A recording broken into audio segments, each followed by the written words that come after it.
Hello ਦੋਸਤੋ, ਅੱਜ ਆਪਾਂ ਗੱਲ ਕਰਦੇ ਹਾਂ ਹੜੱਪਾ ਸੱਭਿਅਤਾ ਦੇ ਬਾਰੇ, ਜਿਸ ਨੂੰ ਸਿੰਧ ਘਾਟੀ ਸੱਭਿਅਤਾ ਦੇ ਨਾਂ ਨਾਲ ਵੀ ਜਾਣਿਆ ਜਾਂਦਾ ਹੈ। ਸਿੰਧ ਘਾਟੀ ਸੱਭਿਅਤਾ ਸੰਸਾਰ ਦੀਆਂ ਸਭ ਤੋਂ ਪ੍ਰਾਚੀਨ ਸੱਭਿਅਤਾਵਾਂ ਅਤੇ ਮਹੱਤਵਪੂਰਨ ਸੱਭਿਅਤਾਵਾਂ ਵਿੱਚੋਂ ਇੱਕ ਹੈ। ਹੁਣ ਆਪਾਂ ਗੱਲ ਕਰਦੇ ਹਾਂ ਸਿੰਧ ਘਾਟੀ ਸੱਭਿਅਤਾ ਦੀ ਖੋਜ ਦੇ ਬਾਰੇ। ਸਿੰਧ ਘਾਟੀ ਸੱਭਿਅਤਾ ਦੇ ਮੁੱਢਲੇ ਮੁੱਖ ਕੇਂਦਰ ਹੜੱਪਾ ਅਤੇ ਮੋਹਨਜੋਦੜੋ ਸਨ। ਇਹ ਦੋਨੋਂ ਨਗਰ ਅੱਜ ਪਾਕਿਸਤਾਨ ਵਿੱਚ ਸਥਿਤ ਹਨ। ਇਹਨਾਂ ਦੋਨਾਂ ਨਗਰਾਂ ਵਿੱਚ 483 ਕਿਲੋਮੀਟਰ ਦੀ ਦੂਰੀ ਹੈ।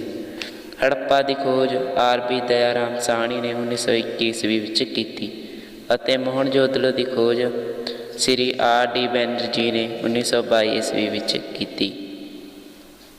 ਹੁਣ ਸਿੰਧ ਘਾਟੀ ਸੱਭਿਅਤਾ ਜੋ ਵਿਸਤਾਰ ਹੈ, ਆਪਾਂ ਇਸ ਦੇ ਵਿਸਤਾਰ ਬਾਰੇ ਜਾਣਦੇ ਹਾਂ। ਸਿੰਧ ਘਾਟੀ ਸੱਭਿਅਤਾ ਦੇ ਆਰੰਭਿਕ ਚਿੰਨ੍ਹ 1921 ਈਸਵੀ ਵਿੱਚ ਸਿੰਧ ਨਦੀ ਦੀ ਘਾਟੀ ਤੋਂ ਪ੍ਰਾਪਤ ਹੋਏ। ਉਸ ਤੋਂ ਬਾਅਦ ਇਸ ਦੀ ਖੁਦਾਈ ਤੋਂ ਸੱਭਿਅਤਾ ਦੇ ਅਨੇਕਾਂ ਵਿਸ਼ੇਸ਼ ਮਿਲੇ। ਇਸ ਸੱਭਿਅਤਾ ਦੇ ਪਾਕਿਸਤਾਨ ਵਿੱਚ ਦੋ ਮੁੱਖ ਕੇਂਦਰ ਹਨ, ਹੜੱਪਾ ਅਤੇ ਮੋਹਨਜੋਦੜੋ। ਭਾਰਤ ਵਿੱਚ ਇਸ ਦੇ ਮੁੱਖ ਕੇਂਦਰ ਕੋਟਲਾ ਨਿਹੰਗ, ਸੰਘੋਲ, ਕਾਲੀਬੰਗਨ, ਲੋਥਲ ਅਤੇ ਆਲਮਗੀਰਪੁਰ ਹਨ। ਸਪਸ਼ਟ ਤੌਰ 'ਤੇ ਸਿੰਧ ਘਾਟੀ ਦੀ ਸੱਭਿਅਤਾ ਇੱਕ ਵਿਸ਼ਾਲ ਖੇਤਰ ਵਿੱਚ ਫੈਲੀ ਹੋਈ ਸੀ। ਇਸ ਸੱਭਿਅਤਾ ਦਾ ਕੁੱਲ ਘੇਰਾ 1,99,600 ਵਰਗ ਕਿਲੋਮੀਟਰ ਸੀ। ਹੁਣ ਆਪਾਂ ਗੱਲ ਕਰਦੇ ਹਾਂ ਸਿੰਧ ਘਾਟੀ ਸੱਭਿਅਤਾ ਦੇ ਕਾਲ ਦੇ ਬਾਰੇ। ਸਿੰਧ ਘਾਟੀ ਦੇ ਸੱਭਿਅਤਾ ਦੇ ਸਮੇਂ ਦੇ ਬਾਰੇ ਵੱਖ-ਵੱਖ ਇਤਿਹਾਸਕਾਰਾਂ ਦੇ ਵੱਖ-ਵੱਖ ਮਤਭੇਦ ਹਨ। ਸਰ ਜਾਨ ਮਾਰਸ਼ਲ ਦੇ ਅਨੁਸਾਰ ਸਿੰਧ ਘਾਟੀ ਸੱਭਿਅਤਾ ਦਾ ਵਿਕਾਸ 3250 ਈਸਵੀ ਪੂਰਵ ਤੋਂ 2750 ਈਸਵੀ ਪੂਰਵ ਵਿੱਚ ਹੋਇਆ। ਡਾਕਟਰ ਵਹੀਲਰ ਅਤੇ ਡਾਕਟਰ ਵੀ.ਏ. ਸਮਿਥ ਇਸ ਸੱਭਿਅਤਾ ਦਾ ਕਾਲ 2500 ਈਸਵੀ ਪੂਰਵ ਤੋਂ 1500 ਈਸਵੀ ਪੂਰਵ ਤੱਕ ਮੰਨਦੇ ਹਨ। ਇਸੇ ਤਰ੍ਹਾਂ ਡਾਕਟਰ ਪੁਛਾਲਕਾਰ ਦਾ ਮਤ ਹੈ ਕਿ ਇਹ ਸੱਭਿਅਤਾ 2500 ਈਸਵੀ ਪੂਰਵ ਤੋਂ 2200 ਈਸਵੀ ਪੂਰਵ ਵਿੱਚ ਵਿਕਸਿਤ ਹੋਈ, ਜਦਕਿ ਡਾਕਟਰ ਰਾਧਾ ਕੁਮੁਦ ਮੁਖਰਜੀ ਇਸ ਸੱਭਿਅਤਾ ਦਾ ਕਾਲ 3250 ਈਸਵੀ ਪੂਰਵ ਤੋਂ 2750 ਈਸਵੀ ਪੂਰਵ ਮੰਨਦੇ ਹਨ। ਇਸ ਆਧਾਰ 'ਤੇ ਇਹ ਵੀ ਕਿਹਾ ਜਾ ਸਕਦਾ ਹੈ ਕਿ ਸਿੰਧ ਘਾਟੀ ਸੱਭਿਅਤਾ 5000 ਸਾਲ ਪੁਰਾਣੀ ਹੈ। ਹੁਣ ਆਪਾਂ ਗੱਲ ਕਰਦੇ ਹਾਂ ਕਿ ਸਿੰਧ ਘਾਟੀ ਸੱਭਿਅਤਾ ਦੇ ਨਿਰਮਾਤਾ ਕੌਣ ਸਨ। ਇਹ ਗੱਲ ਇਤਿਹਾਸਕਾਰਾਂ ਦੇ ਲਈ ਇੱਕ ਸਵਾਲੀਆ ਚਿੰਨ੍ਹ ਬਣੀ ਹੋਈ ਹੈ। ਅਨੇਕਾਂ ਵਿਦਵਾਨਾਂ ਨੇ ਇਸ ਸਵਾਲ ਨੂੰ ਹੱਲ ਕਰਨ ਦਾ ਯਤਨ ਕੀਤਾ। ਕੁਝ ਵਿਦਵਾਨ ਦਾ ਵਿਚਾਰ ਹੈ ਕਿ ਲੋਕ ਹਿੰਦੀ ਆਰੀਆ ਸਨ। ਦੂਸਰੇ ਪਾਸੇ ਕੁਝ ਹੋਰ ਇਤਿਹਾਸਕਾਰ ਉਹਨਾਂ ਨੂੰ ਸੁਮੇਰੀਅਨਜ਼ ਮੰਨਦੇ ਹਨ। ਕਈ ਵਿਦਵਾਨ ਉਹਨਾਂ ਨੂੰ ਦਾਸ ਦੱਸਦੇ ਹਨ। ਪਰ ਡਾਕਟਰ ਜੇ.ਐਚ. ਹਟਨ ਦੇ ਵਿਚਾਰ ਵਿੱਚ ਸਿੰਧ ਘਾਟੀ ਦੀ ਸੱਭਿਅਤਾ ਦੇ ਲੋਕ ਦਰਾਵਿੜ ਸਨ। ਇਸ ਸਮੱਸਿਆ ਨੂੰ ਹੱਲ ਕਰਨ ਦੇ ਲਈ ਹੜੱਪਾ ਅਤੇ ਮੋਹਨਜੋਦੜੋ ਤੋਂ ਪ੍ਰਾਪਤ ਮਨੁੱਖੀ ਖੰਡਰਾਂ ਦਾ ਸਹਾਰਾ ਲਿਆ ਗਿਆ। ਅਸਲ ਵਿੱਚ ਇੱਥੇ 4 ਨਸਲਾਂ ਦੇ ਲੋਕ ਵੱਸਦੇ ਸਨ। ਇਹਨਾਂ ਦੇ ਨਾਂ ਹਨ ਪ੍ਰੋਟੋ ਆਸਟ੍ਰੋਲਾਇਡ, ਭੂਮੱਧ ਸਾਗਰੀ, ਮੰਗੋਲੀਅਨ ਅਤੇ ਅਲਪਾਇਨ। ਸਿੰਧ ਘਾਟੀ ਸੱਭਿਅਤਾ ਦੀ ਨਗਰ ਯੋਜਨਾ। ਸਿੰਧ ਘਾਟੀ ਸੱਭਿਅਤਾ ਦੀ ਨਗਰ ਯੋਜਨਾ ਇੱਕ ਉੱਚ ਕੋਟੀ ਦੀ ਨਾਗਰਿਕ ਸੱਭਿਅਤਾ ਸੀ। ਖੁਦਾਈ ਵਿੱਚ ਮਿਲੇ ਨਗਰਾਂ ਨੂੰ ਵੇਖ ਕੇ ਇਹ ਅਨੁਮਾਨ ਲਗਾਇਆ ਜਾ ਸਕਦਾ ਹੈ ਕਿ ਉਹਨਾਂ ਦੇ ਨਗਰ ਯੋਜਨਾ ਅਨੁਸਾਰ ਬਣਾਏ ਜਾਂਦੇ ਸਨ। ਸਿੰਧ ਘਾਟੀ ਦੇ ਲੋਕ ਭਵਨ ਨਿਰਮਾਣ ਕਲਾ ਵਿੱਚ ਬੜੇ ਕੁਸ਼ਲ ਸਨ। ਉਹਨਾਂ ਦੇ ਮਕਾਨ ਪੱਕੀਆਂ ਇੱਟਾਂ ਦੇ ਬਣੇ ਹੁੰਦੇ ਸਨ। ਹੜ੍ਹਾਂ ਦੇ ਖੇਤਰ ਤੋਂ ਬਚਣ ਲਈ ਉਹਨਾਂ ਆਪਣੇ ਮਕਾਨਾਂ ਦੀਆਂ ਨੀਹਾਂ ਕਾਫੀ ਡੂੰਘੀਆਂ ਰੱਖਦੇ ਸਨ। ਉਹਨਾਂ ਦੇ ਮਕਾਨ ਵਿੱਚ ਵੱਡੇ ਵੱਡੇ ਦਰਵਾਜ਼ੇ, ਖਿੜਕੀਆਂ ਅਤੇ ਰੋਸ਼ਨਦਾਨ ਵੀ ਹੁੰਦੇ ਸਨ। ਹਰ ਮਕਾਨ ਦੇ ਵਿੱਚ ਇੱਕ ਖੁੱਲ੍ਹਾ ਵਿਹੜਾ, ਰਸੋਈ ਘਰ, ਖੂਹ ਅਤੇ ਇਸ਼ਨਾਨ ਘਰ ਹੁੰਦਾ ਸੀ। ਇਸ ਘਾਟੀ ਦੀ ਖੁਦਾਈ ਵਿੱਚੋਂ ਮਿਲਣ ਵਾਲੀ ਸਭ ਤੋਂ ਪ੍ਰਸਿੱਧ ਇਮਾਰਤ ਮੋਹਨਜੋਦੜੋ ਵਿਖੇ ਸਥਿਤ ਵਿਸ਼ਾਲ ਇਸ਼ਨਾਨ ਘਰ ਸੀ। ਇਹ ਇਸ਼ਨਾਨ ਘਰ 180 ਫੁੱਟ ਲੰਮਾ ਅਤੇ 108 ਫੁੱਟ ਚੌੜਾ ਹੈ। ਇਸ ਵਿਚਕਾਰ 39 ਫੁੱਟ ਲੰਮਾ, 23 ਫੁੱਟ ਚੌੜਾ ਅਤੇ 8 ਫੁੱਟ ਡੂੰਘਾ ਇੱਕ ਤਲਾਬ ਬਣਿਆ ਹੋਇਆ ਸੀ। ਸਿੰਧ ਘਾਟੀ ਸੱਭਿਅਤਾ ਦੇ ਲੋਕਾਂ ਨੇ ਗੰਦੇ ਪਾਣੀ ਦੇ ਨਿਕਾਸ ਲਈ ਨਾਲੀਆਂ ਦਾ ਬੜੇ ਵਿਗਿਆਨਿਕ ਢੰਗਾਂ ਨਾਲ ਪ੍ਰਬੰਧਨ ਕੀਤਾ ਹੋਇਆ ਸੀ। ਘਰਾਂ ਦੀਆਂ ਨਾਲੀਆਂ ਗਲੀਆਂ ਦੀਆਂ ਵੱਡੀਆਂ ਨਾਲੀਆਂ ਵਿੱਚ ਡਿੱਗਦੀਆਂ ਸਨ ਅਤੇ ਉਹ ਸ਼ਹਿਰ ਤੋਂ ਬਾਹਰ ਕਿਸੇ ਵੱਡੇ ਦਰਿਆ ਵਿੱਚ ਜਾ ਡਿੱਗਦੀਆਂ ਸਨ। ਇਹਨਾਂ ਨਾਲੀਆਂ ਨੂੰ ਇੱਟਾਂ ਨਾਲ ਇਸ ਤਰ੍ਹਾਂ ਢੱਕਿਆ ਜਾਂਦਾ ਸੀ ਕਿ ਸਫਾਈ ਕਰਨ ਸਮੇਂ ਉਹਨਾਂ ਨੂੰ ਆਸਾਨੀ ਨਾਲ ਚੁੱਕਿਆ ਜਾ ਸਕਦਾ ਸੀ। ਸਿੰਧ ਘਾਟੀ ਦੇ ਲੋਕ ਸੜਕਾਂ ਬਣਾਉਣ ਵਿੱਚ ਬੜੇ ਮਾਹਿਰ ਸਨ। ਸੜਕਾਂ 'ਤੇ ਚੁਰਾਹੇ ਵੀ ਬਣਾਏ ਜਾਂਦੇ ਸਨ। ਸੜਕਾਂ ਇਸ ਢੰਗ ਨਾਲ ਬਣਾਈਆਂ ਜਾਂਦੀਆਂ ਸਨ ਕਿ ਇਹਨਾਂ 'ਤੇ ਪਈ ਗੰਦਗੀ ਹਵਾ ਨਾਲ ਆਪਣੇ ਆਪ ਸਾਫ਼ ਹੋ ਜਾਂਦੀ ਸੀ। ਇਹਨਾਂ ਸੜਕਾਂ 'ਤੇ ਰੌਸ਼ਨੀ ਦਾ ਪ੍ਰਬੰਧ ਵੀ ਕੀਤਾ ਜਾਂਦਾ ਸੀ। ਹੁਣ ਆਪਾਂ ਸਿੱਧ ਘਾਟੀ ਸੱਭਿਅਤਾ ਦੇ ਲੋਕਾਂ ਦੇ ਸਮਾਜਿਕ ਜੀਵਨ ਬਾਰੇ ਗੱਲ ਕਰਦੇ ਹਾਂ। ਸਿੱਧ ਘਾਟੀ ਸੱਭਿਅਤਾ ਦਾ ਸਮਾਜ ਮਾਤਾ ਪ੍ਰਧਾਨ ਸੀ। ਇਸਤਰੀਆਂ ਨੂੰ ਸਮਾਜ ਵਿੱਚ ਪ੍ਰਮੁੱਖ ਸਥਾਨ ਪ੍ਰਾਪਤ ਸੀ। ਉਸ ਸਮੇਂ ਦੇ ਲੋਕ ਖਾਣ ਪੀਣ ਦੇ ਬਹੁਤ ਜ਼ਿਆਦਾ ਸ਼ੌਕੀਨ ਸਨ। ਉਹ ਮੁੱਖ ਰੂਪ ਨਾਲ ਕਣਕ, ਚਾਵਲ, ਦੁੱਧ, ਸਬਜ਼ੀਆਂ ਦੀ ਵਰਤੋਂ ਕਰਦੇ ਸਨ। ਕਣਕ ਉਹਨਾਂ ਦਾ ਪ੍ਰਮੁੱਖ ਖਾਣਾ ਸੀ। ਖੁਦਾਈ ਵਿੱਚ ਖੰਜੂਰ ਦੀਆਂ ਗੁਠਲੀਆਂ ਅਤੇ ਭਿੰਨ ਭਿੰਨ ਤਰ੍ਹਾਂ ਦੇ ਪਸ਼ੂਆਂ ਦੀਆਂ ਹੱਡੀਆਂ ਮਿਲਦੀਆਂ ਹਨ, ਜੋ ਸਿੱਧ ਕਰਦੀਆਂ ਹਨ ਕਿ ਉਹ ਲੋਕ ਖੰਜੂਰ, ਮਾਸ, ਮੱਛੀ ਅਤੇ ਆਂਡੇ ਵੀ ਖਾਂਦੇ ਸਨ।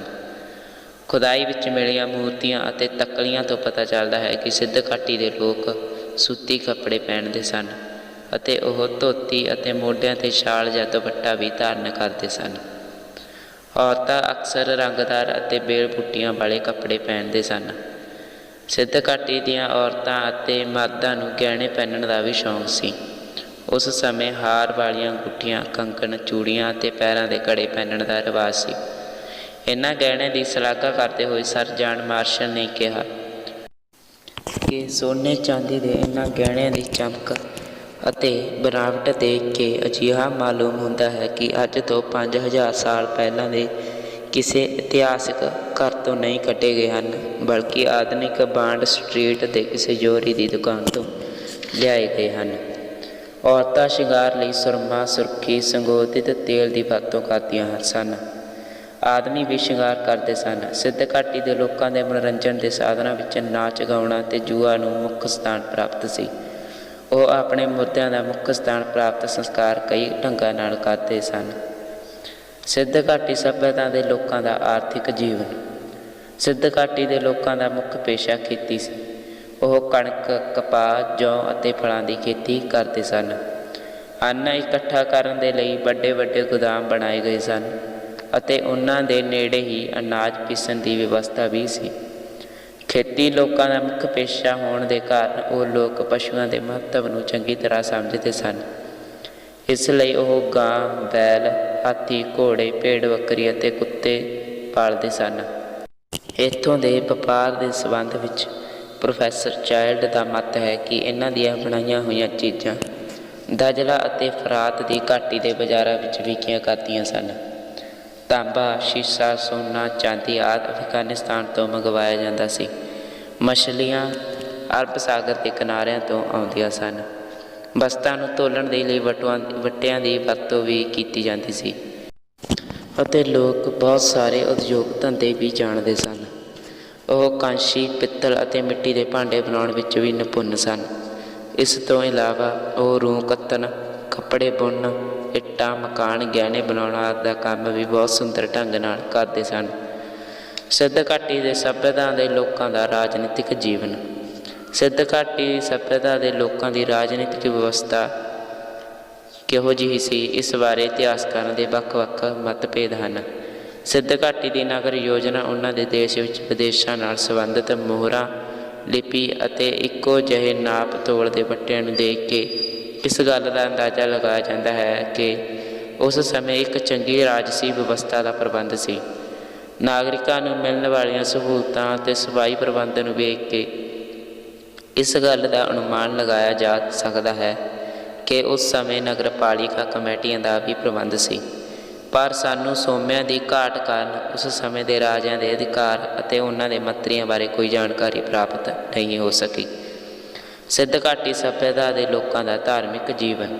ਸਿੱਧ ਘਾਟੀ ਸੱਭਿਅਤਾ ਦੀ ਖੁਦਾਈ ਤੋਂ ਪ੍ਰਾਪਤ ਮੋਹਰਾਂ 'ਤੇ ਇੱਕ ਦੇਵਤਾ ਦੀ ਮੂਰਤੀ ਬਣੀ ਹੋਈ ਹੈ ਜਿਸ ਦੇ 3 ਮੂੰਹ ਹਨ। ਇਹ 4 ਪਸ਼ੂਆਂ ਦੇ ਨਾਲ ਯੋਗ ਮੁਦਰਾ ਵਿੱਚ ਵਿਖਾਇਆ ਗਿਆ ਹੈ।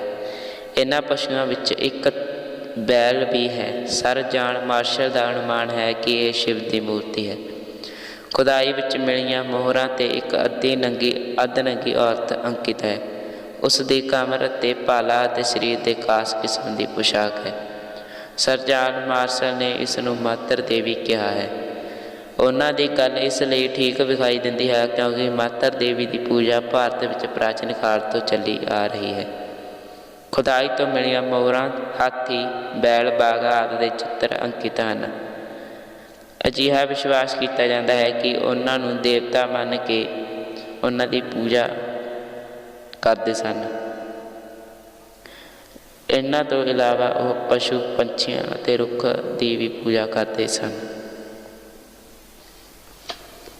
ਸਿੰਧ ਘਾਟੀ ਦੇ ਸੱਭਿਅਤਾ ਦੇ ਲੋਕਾਂ ਦੀ ਕਲਾ। ਸਿੰਧ ਘਾਟੀ ਸੱਭਿਅਤਾ ਦੇ ਲੋਕ ਕਲਾ ਵਿੱਚ ਬਹੁਤ ਜ਼ਿਆਦਾ ਨਿਪੁੰਨ ਸਨ। ਸਿੰਧ ਘਾਟੀ ਸੱਭਿਅਤਾ ਦੇ ਲੋਕ ਮੂਰਤੀ ਕਲਾ ਵੀ ਜਾਣਦੇ ਸਨ। ਇਹ ਮੂਰਤੀਆਂ ਪੱਥਰ, ਟੈਰਾਕੋਟਾ ਅਤੇ ਧਾਤੂ ਦੀਆਂ ਬਣੀਆਂ ਹੋਈਆਂ ਹਨ। ਪੱਥਰ ਦੀਆਂ ਬਣੀਆਂ ਹੋਈਆਂ ਮੂਰਤੀਆਂ ਵਿੱਚੋਂ ਮੋਹਨਜੋਦੜੋ ਵਿਖੇ ਮਿਲੀ ਇੱਕ ਦਾੜੀ ਵਾਲੇ ਵਿਅਕਤੀ ਦੀ ਮੂਰਤੀ ਬਹੁਤ ਪ੍ਰਭਾਵਸ਼ਾਲੀ ਹੈ। ਇਹ ਮੂਰਤੀ ਕਿਸੇ ਸ਼ਾਹੀ ਵਿਅਕਤੀ ਜਾਂ ਪੁਜਾਰੀ ਦੀ ਪ੍ਰਤੀਤ ਹੁੰਦੀ ਹੈ। ਉਸ ਸਮੇਂ ਦੀਆਂ ਬਣੀਆਂ ਮੂਰਤੀਆਂ ਵਿੱਚੋਂ ਵਧੇਰੇ ਟੈਰਾਕੋਟਾ ਦੀਆਂ ਬਣੀਆਂ ਹੋਈਆਂ ਸਨ। ਇਹਨਾਂ ਵਿੱਚੋਂ ਜ਼ਿਆਦਾ ਗਿਣਤੀ ਦੇਵੀ ਮਾਂ ਦੀਆਂ ਮੂਰਤੀਆਂ ਦੀ ਹੈ। ਇਹ ਮੂਰਤੀਆਂ ਬਹੁਤ ਸੁੰਦਰ ਹਨ। ਇਹਨਾਂ ਤੋਂ ਇਲਾਵਾ ਸਾਨੂੰ ਬੱਚਿਆਂ ਦੇ ਬਹੁਤ ਸਾਰੇ ਖਿਡੌਣੇ ਵੀ ਮਿਲੇ ਹਨ। ਮੋਹਨਜੋਦੜੋ ਤੋਂ ਮਿਲੀ ਕਾਂਸ਼ੀ ਦੀ ਨਰਕਤੀ ਦੀ ਮੂਰਤੀ ਸਭ ਤੋਂ ਵੱਧ ਪ੍ਰਸਿੱਧ ਹੈ। ਇਹ ਸਿੰਧ ਘਾਟੀ ਸੱਭਿਅਤਾ ਦੀ ਮਿਲਣ ਵਾਲੀ ਸਭ ਤੋਂ ਬੇਜੋੜ ਮੂਰਤੀ ਹੈ। ਸਿੰਧ ਘਾਟੀ ਸੱਭਿਅਤਾ ਦੇ ਲੋਕਾਂ ਵਿੱਚ ਮਿੱਟੀ ਦੇ ਭਾਂਡੇ ਬਣਾਉਣ ਦੀ ਵੀ ਕਲਾ ਸੀ। ਸਿੰਧ ਘਾਟੀ ਸੱਭਿਅਤਾ ਦੇ ਲੋਕ ਭਾਂਡੇ ਬਣਾਉਣ ਦੀ ਕਲਾ ਵਿੱਚ ਬੜੇ ਨਿਪੁੰਨ ਸਨ। ਇਹ ਭਾਂਡੇ ਜ਼ਿਆਦਾਤਰ ਪੱਕੀ ਮਿੱਟੀ ਦੇ ਹੁੰਦੇ ਸਨ, ਪਰ ਕੁਝ ਭਾਂਡੇ ਤਾਂਬੇ ਅਤੇ ਕਾਂਸ਼ੀ ਦੇ ਵੀ ਸਨ। ਮਿੱਟੀ ਦੇ ਭਾਂਡਿਆਂ ਨੂੰ ਆਮ ਤੌਰ 'ਤੇ ਚੱਕ ਉੱਤੇ ਬਣਾਇਆ ਜਾਂਦਾ ਸੀ, ਪਰ ਕੁਝ ਭਾਂਡੇ ਹੱਥ ਨਾਲ ਵੀ ਬਣਾਏ ਜਾਂਦੇ ਸਨ। ਘੁਮਿਆਰ ਭਾਂਡਿਆਂ 'ਤੇ ਫੁੱਲਾਂ, ਪੱਤਿਆਂ, ਪੰਛੀਆਂ, ਜਾਨਵਰਾਂ ਦੇ ਸੁੰਦਰ ਨਮੂਨੇ ਬਣਾਉਂਦੇ ਸਨ। ਇਹਨਾਂ ਭਾਂਡਿਆਂ ਨੂੰ ਪਾਲਿਸ਼ ਨਾਲ ਚਮਕਦਾਰ ਬਣਾਇਆ ਜਾਂਦਾ ਸੀ। ਗਹਿਣੇ ਬਣਾਉਣ ਦੀ ਕਲਾ। ਸਿੰਧ ਘਾਟੀ ਸੱਭਿਅਤਾ ਦੇ ਲੋਕਾਂ ਦੇ ਗਹਿਣਿਆਂ ਨੂੰ ਵੇਖ ਕੇ ਵਿਅਕਤੀ ਹੈਰਾਨ ਰਹਿ ਜਾਂਦਾ ਹੈ। ਇਹ ਗਹਿਣੇ ਸੋਨੇ, ਚਾਂਦੀ, ਕੀਮਤੀ ਪੱਥਰਾਂ, ਤਾਂਬੇ, ਘੁੱਗੇ, ਹੱਡੀਆਂ ਅਤੇ ਹਾਥੀ ਦੇ ਦੰਦਾਂ ਦੇ ਬਣੇ ਹੁੰਦੇ ਸਨ। ਉਹਨਾਂ ਦੁਆਰਾ ਬਣਾਏ ਗਏ ਮਣਕੇ ਤਾਂ ਵਿਸ਼ੇਸ਼ ਤੌਰ 'ਤੇ ਬਹੁਤ ਪ੍ਰਸਿੱਧ ਸਨ। ਇਹਨਾਂ ਮਣਕਿਆਂ ਨੂੰ ਪਰੋ ਕੇ ਮਾਲਾ ਬਣਾਈ ਜਾਂਦੀ ਸੀ। ਸਿੰਧ ਘਾਟੀ ਸੱਭਿਅਤਾ ਦੇ ਵਾਸੀਆਂ ਦੇ ਗਹਿਣੇ ਬਾਰੇ ਪ੍ਰਸਿੱਧ ਇਤਿਹਾਸਕਾਰ ਡਾਕਟਰ R.C. ਮਜ਼ੂਮਦਾਰ ਦਾ ਕਹਿਣਾ ਹੈ, ਇਹ ਗਹਿਣੇ ਕਈ ਨਮੂਨਿਆਂ ਦੇ ਸਨ ਅਤੇ ਇਹਨਾਂ ਤੋਂ ਉਹਨਾਂ ਦੀ ਉੱਚ ਤਕਨੀਕੀ ਗਿਆਨ ਦਾ ਪਤਾ ਚੱਲਦਾ ਹੈ। ਚਿੱਤਰਕਲਾ। ਸਿੰਧ ਘਾਟੀ ਸੱਭਿਅਤਾ ਦੇ ਲੋਕਾਂ ਨੂੰ ਚਿੱਤਰਕਲਾ ਨਾਲ ਵੀ ਬਹੁਤ ਜ਼ਿਆਦਾ ਪਿਆਰ ਸੀ। ਉਹ ਭਾਂਡਿਆਂ, ਮੋਹਰਾਂ, ਘਰਾਂ ਨੂੰ ਸੁੰਦਰ ਚਿੱਤਰਾਂ ਨਾਲ ਸਜਾਉਂਦੇ ਸਨ। ਇਹ ਚਿੱਤਰ ਮਨੁੱਖਾਂ, ਫੁੱਲਾਂ, ਪੱਤਿਆਂ, ਪੰਛੀਆਂ ਅਤੇ ਜਾਨਵਰਾਂ ਦੇ ਹੁੰਦੇ ਸਨ। ਇਹਨਾਂ ਚਿੱਤਰਾਂ ਨੂੰ ਸੁੰਦਰ ਰੰਗਾਂ ਨਾਲ ਸਜਾਇਆ ਜਾਂਦਾ ਸੀ। ਇਹਨਾਂ ਚਿੱਤਰਾਂ ਵਿੱਚ ਜੀਵਨ ਦੀ ਇੱਕ ਝਲਕ ਸਪਸ਼ਟ ਦਿਖਾਈ ਜਾਂਦੀ ਸੀ। ਸਿੰਧ ਘਾਟੀ ਸੱਭਿਅਤਾ ਦੇ ਲੋਕਾਂ ਦੀਆਂ ਮੋਹਰਾਂ ਬਹੁਤ ਵੱਡੀ ਗਿਣਤੀ ਵਿੱਚ ਮਿਲਦੀਆਂ ਹਨ। ਕੇਵਲ ਮੋਹਨਜੋਦੜੋ ਵਿੱਚ ਮਿਲਣ ਵਾਲੀਆਂ ਮੋਹਰਾਂ ਦੀ ਗਿਣਤੀ 1200 ਤੋਂ ਵੱਧ ਹੈ। ਇਹ ਮੋਹਰਾਂ ਕਈ ਆਕਾਰ ਦੀਆਂ ਹਨ, ਪਰ ਵਧੇਰੇ ਮੋਹਰਾਂ ਦਾ ਆਕਾਰ ਛੋਟਾ ਹੈ। ਇਹ ਮੋਹਰਾਂ ਪੱਕੀ ਮਿੱਟੀ, ਚੂਨੇ ਅਤੇ ਹਾਥੀ ਦੇ ਦੰਦਾਂ ਦੀਆਂ ਬਣੀਆਂ ਹੁੰਦੀਆਂ ਸਨ। ਇਹਨਾਂ ਮੋਹਰਾਂ ਉੱਤੇ ਮਨੁੱਖ, ਪਸ਼ੂਆਂ, ਰੁੱਖਾਂ ਦੇ ਨਮੂਨੇ ਬੜੀ ਕਾਰੀਗਰੀ ਨਾਲ ਬਣਾਏ ਗਏ ਹਨ। ਜਾਨਵਰਾਂ ਵਿੱਚੋਂ ਇੱਕ ਸਿੰਗ ਵਾਲੇ ਪਸ਼ੂ, ਛੋਟੇ ਸਿੰਗਾਂ ਵਾਲੇ ਸਾਨ, ਸ਼ੇਰ, ਹਾਥੀ ਅਤੇ 12 ਸਿੰਗਾਂ ਦੇ ਨਮੂਨੇ ਵਧੇਰੇ ਹਨ। ਇਹਨਾਂ ਮੋਹਰਾਂ ਦੀ ਵਰਤੋਂ ਬਾਰੇ ਇਤਿਹਾਸਕਾਰਾਂ ਵਿੱਚ ਮਤਭੇਦ ਹਨ। ਕੁਝ ਇਤਿਹਾਸਕਾਰਾਂ ਦਾ ਵਿਚਾਰ ਹੈ ਕਿ ਇਹਨਾਂ ਦੀ ਵਰਤੋਂ ਵਪਾਰੀ ਆਪਣੇ ਸਮਾਨ ਦੀ ਹਿਫਾਜ਼ਤ ਲਈ ਕਰਦੇ ਹਨ। ਕੁਝ ਹੋਰਨਾਂ ਦੇ ਅਨੁਸਾਰ ਇਹਨਾਂ ਦੀ ਵਰਤੋਂ ਕੇਵਲ ਘਰਾਂ ਦੀ ਸਜਾਵਟ ਲਈ ਕੀਤੀ ਜਾਂਦੀ ਸੀ। ਕੁਝ ਦਾ ਮਤ ਹੈ ਕਿ ਇਹਨਾਂ ਦਾ ਪਰਿਵਾਰ ਵਿੱਚ ਬੜਾ ਮਹੱਤਵ ਸੀ। ਕੁਝ ਵੀ ਹੋਵੇ, ਇਹ ਮੋਹਰਾਂ ਸ਼ਿਲਪਕਾਰੀ ਦਾ ਉੱਤਮ ਨਮੂਨਾ ਪੇਸ਼ ਕਰਦੀਆਂ ਹਨ। ਸਿੰਧ ਘਾਟੀ ਸੱਭਿਅਤਾ ਦੇ ਲੋਕ ਲਿਖਣ ਕਲਾ ਤੋਂ ਵੀ ਜਾਣੂ ਸਨ। ਉਹਨਾਂ ਦੀ ਲਿਪੀ ਚਿੱਤਰਮਈ ਸੀ। ਇਸ ਲਿਪੀ ਦੇ ਵਰਨਾਂ ਦੀ ਕੁੱਲ ਗਿਣਤੀ 400 ਦੇ ਲਗਭਗ ਹੈ। ਇਹ ਲਿਪੀ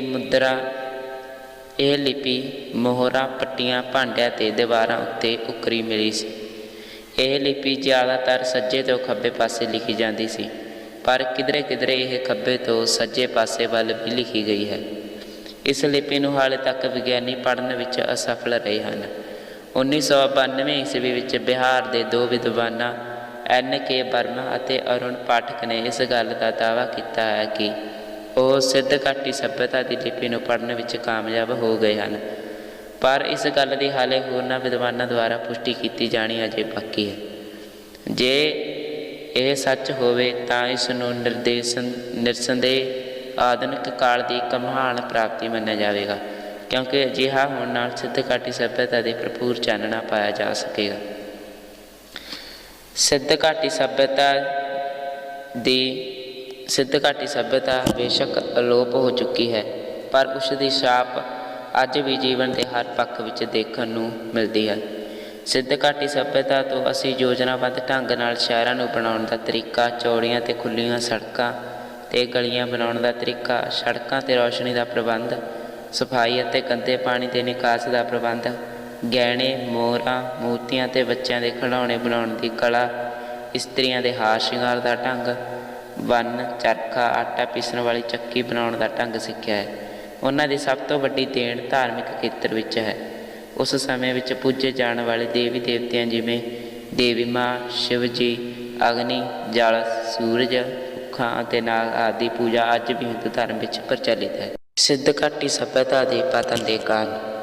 ਸਿੱਧ ਘਾਟੀ ਦੀ ਸੱਭਿਅਤਾ ਦੇ ਪਤਨ ਅਤੇ ਅਲੋਪ ਹੋ ਜਾਣ ਬਾਰੇ ਇਤਿਹਾਸਕਾਰਾਂ ਵਿੱਚ ਬਹੁਤ ਮਤਭੇਦ ਹੈ। ਕੁਝ ਇਤਿਹਾਸਕਾਰਾਂ ਦਾ ਖਿਆਲ ਹੈ ਕਿ ਇਸ ਸੱਭਿਅਤਾ ਦਾ ਪਤਨ ਕਾਫੀ ਲੰਬੇ ਸਮੇਂ ਤੱਕ ਵਰਖਾ ਨਾ ਹੋਣ ਕਾਰਨ ਅਤੇ ਸੋਕਾ ਪੈ ਜਾਣ ਕਾਰਨ ਹੋਇਆ। ਕੁਝ ਦੇ ਅਨੁਮਾਨ ਅਨੁਸਾਰ ਇਹ ਪਤਨ ਵਾਰ-ਵਾਰ ਆਉਣ ਵਾਲੇ ਭੂਚਾਲਾਂ ਕਰਕੇ ਹੋਇਆ। ਕਈ ਇਤਿਹਾਸਕਾਰਾਂ ਦਾ ਇਹ ਮੱਤ ਹੈ ਕਿ ਇਸ ਸੱਭਿਅਤਾ ਦਾ ਪਤਨ ਬਿਮਾਰੀ ਦੇ ਫੈਲ ਜਾਣ ਕਰਕੇ ਹੋਇਆ। ਆਰਿਆ ਯੁੱਧ ਲੜਨ ਵਿੱਚ ਸਿੱਧ ਘਾਟੀ ਸੱਭਿਅਤਾ ਦੇ ਲੋਕਾਂ ਨਾਲੋਂ ਵਧੇਰੇ ਨਿਪੁੰਨ ਅਤੇ ਸ਼ਕਤੀਸ਼ਾਲੀ ਸਨ। ਸਿੱਟੇ ਵਜੋਂ ਇਹਨਾਂ ਹਮਲਿਆਂ ਵਿੱਚ ਆਰਿਆ ਨੇ ਸਿੱਧ ਵਾਸੀਆਂ ਨੂੰ ਹਰਾ ਕੇ ਉਹਨਾਂ ਦਾ ਖਾਤਮਾ ਕਰ ਦਿੱਤਾ। ਅੰਤ ਵਿੱਚ ਅਸੀਂ ਇਹ ਕਹਿ ਸਕਦੇ ਹਾਂ ਕਿ ਜਦੋਂ ਤੱਕ ਸਿੱਧ ਘਾਟੀ ਸੱਭਿਅਤਾ ਦੀ ਲਿਪੀ ਨੂੰ ਵਿਦਵਾਨ ਪੂਰੀ ਤਰ੍ਹਾਂ ਪੜ੍ਹਨ ਵਿੱਚ ਸਫਲ ਨਹੀਂ ਹੋ ਜਾਂਦੇ, ਸਿੱਧ ਘਾਟੀ ਸੱਭਿਅਤਾ ਦੇ ਪਤਨ ਬਾਰੇ ਨਿਸ਼ਚਿਤ ਤੌਰ 'ਤੇ ਕੁਝ ਕਹਿਣਾ ਬੜਾ ਔਖਾ ਹੈ। ਇਸ ਤੋਂ ਬਾਅਦ ਆਪਾਂ ਅਗਲੀ ਵੀਡੀਓ ਵਿੱਚ ਸਿੱਧ ਘਾਟੀ ਸੱਭਿਅਤਾ ਦੇ ਵਿਸ਼ੇਸ਼ ਨਗਰਾਂ ਬਾਰੇ ਪੜ੍ਹਾਂਗੇ। ਉਸ ਲਈ ਚੈਨਲ ਨੂੰ ਸਬਸਕ੍ਰਾਈਬ ਕਰੋ ਅਤੇ ਬੈਲ ਆਈਕਨ ਨੂੰ ਪ੍ਰੈਸ ਕਰੋ ਤਾਂ ਕਿ ਅਗਲੀ ਵੀਡੀਓ ਦੀ ਨੋਟੀਫਿਕੇਸ਼ਨ ਤੁਹਾਨੂੰ ਜਲਦ ਤੋਂ ਜਲਦ ਪਹੁੰਚ ਸਕੇ।